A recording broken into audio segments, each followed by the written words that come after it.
Comment ça se passe au niveau de l'inconscient, notre rapport à l'argent, comment on peut le faire évoluer ou le transformer et comment on peut venir changer de perception, mais pour pouvoir le regarder de manière différente.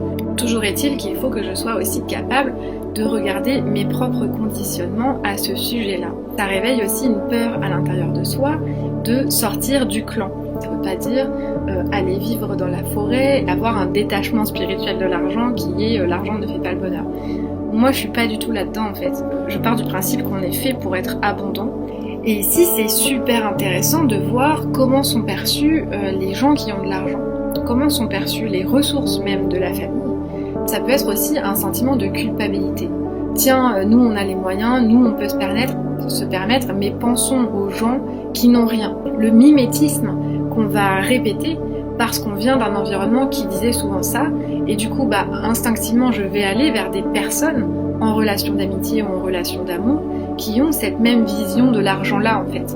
Comment sont perçues les personnes qui réussissent, le succès, et là on peut même y ajouter la valeur homme-femme.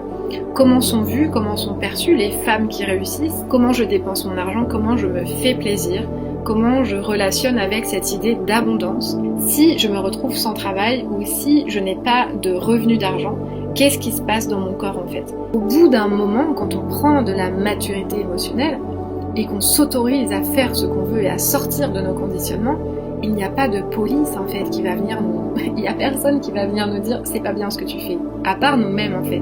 À venir observer ce petit flic à l'intérieur de nous qui a tendance à dire ah non c'est mal de faire ça. Ce petit flic là, ce n'est pas vous en fait. Il répète un schéma qu'il connaît déjà. Il va lui-même s'auto-saboter ou s'auto-empêcher parfois pour rester dans l'empreinte en fait de loyauté.